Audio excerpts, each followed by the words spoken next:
Vamos voltar a falar daquela sugestão do Tesouro para o teto de gastos. Para a gente entender melhor essa proposta, a gente vai conversar agora com um entrevistado especial, o professor de Economia do IBMEC, Haroldo Monteiro, a quem eu agradeço demais pela participação. Professor, seja muito bem-vindo.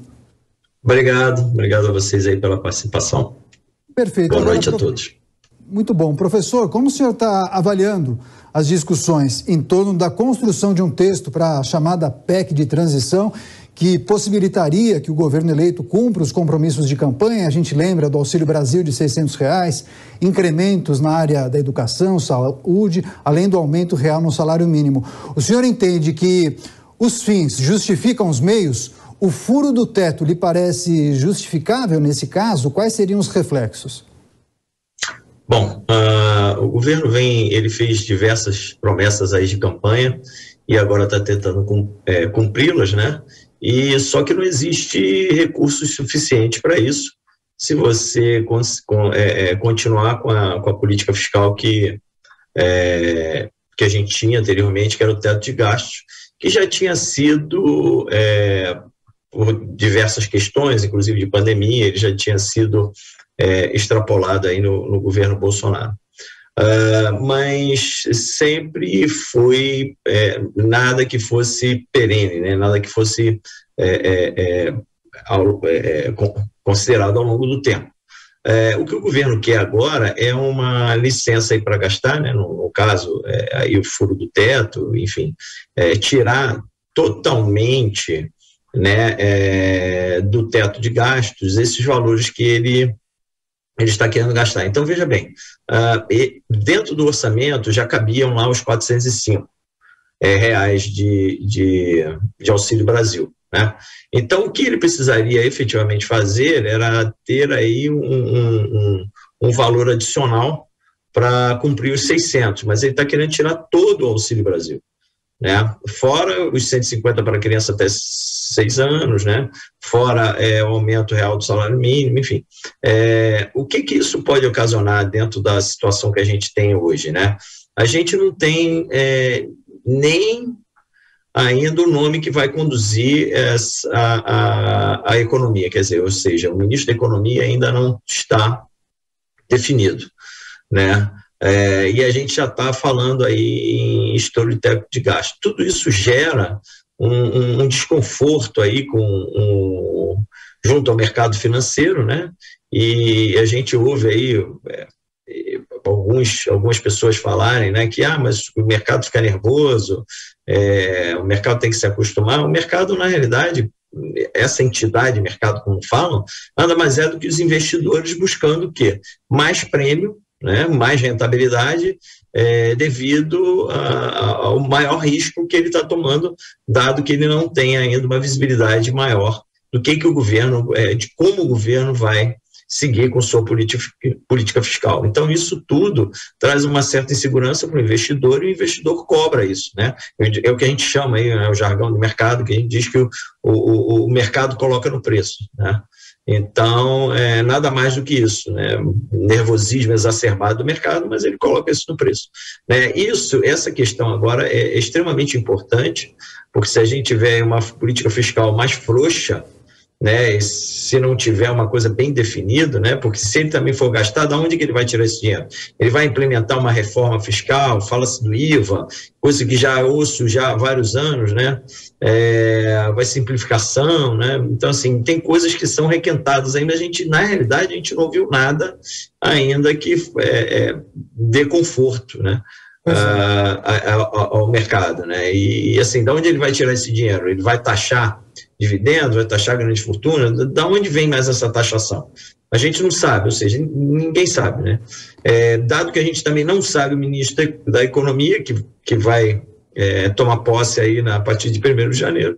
Então, todos esses fatores geram muita volatilidade no mercado, muita insegurança, e isso não é bom para a economia de uma maneira geral. Sem previsibilidade, a gente não consegue, os investidores fogem do mercado, não conseguem fazer grandes investimentos. Hoje a nossa taxa de juros já está alta, né? Já é uma das taxas de juros mais altas aí que a gente está com uma expectativa de inflação aí de 5,20, 5,30 aí agora para os próximos 12 meses. Pois é. E a gente tem uma taxa de juros de 13,75, né?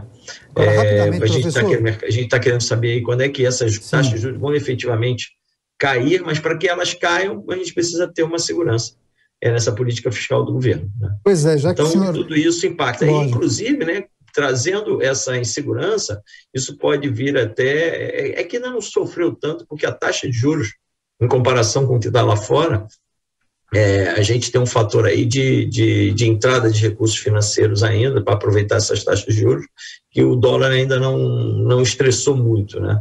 Agora, mas professor, tudo isso pode gerar uma inflação maior, enfim, são muitos fatores aí que podem ainda trazer bastante instabilidade no mercado. Pois é, já que o senhor falou em previsibilidade e insegurança jurídica, inclusive, para investidores internacionais, dependendo de como o novo governo venha a administrar as questões que envolvem a economia, hoje o Tesouro Nacional, uma área técnica do órgão, propôs uma flexibilização do teto justamente para permitir que a despesa do governo cresça acima da inflação. Essa seria uma proposta para 2024. E esse teto seria flexível, dependendo do cenário, com dívidas em alta ou em queda.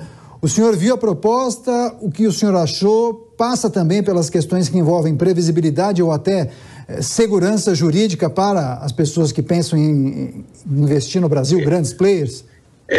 Eu cheguei a ver isso realmente na mídia, né? Então, essa área do Tesouro fez um estudo no qual ela gostaria de atrelar a dívida líquida do governo ao crescimento do PIB, né? A um percentual do PIB, né? Então, caso isso fosse implantado, isso traria uma certa previsibilidade, sim, ao mercado, até porque você saberia que o governo poderia se endividar até um percentual X do PIB, né? Isso, logicamente, o PIB aumentando, ele poderia aumentar um pouco também a sua dívida, mas sempre seguindo esse percentual, né, em relação ao PIB. Então, isso traz um pouco, mas já é alguma coisa, pode ser uma saída, né? Já é alguma coisa que traz realmente mais previsibilidade do mercado, mais do que hoje a gente dá uma... tinha aquele filme, né, que falava licença para matar, esse é licença para gastar. A gente não sabe aonde vai isso, né? Então, isso daí realmente traz um pouco de desconforto, né? Já essa proposta do Tesouro já é alguma coisa que a gente consegue aí trabalhar. Podem haver outras propostas, né? Mas já é uma luz no fim do túnel. Perfeito, muito boa referência ao filme. Agora, seguimos com essa entrevista com Haroldo Monteiro, professor de Economia do IBMEC do Rio de Janeiro. Rodrigo Constantino, sua pergunta, por gentileza. Boa noite, professor. O senhor mencionou aí o tamanho do problema resumido do Brasil, o problema fiscal, uma bola de neve. A pergunta que eu vou lhe fazer é muito direta. Com esses nomes que nós vimos até aqui e com essas ideias que esse presidente, que não é novo, já esteve no passado no poder, vem ventilando por aí, nós, parafraseando Roberto Campos, corremos algum risco de dar certo? Então, a gente aqui no Brasil, com certeza, a gente precisa de um investimento realmente do social, mas desde que ele tenha responsabilidade, né? Seja um investimento responsável, um investimento que deva passar aí por um corte de gastos, né? Não só aumento de gastos, mas corte de gastos também, né?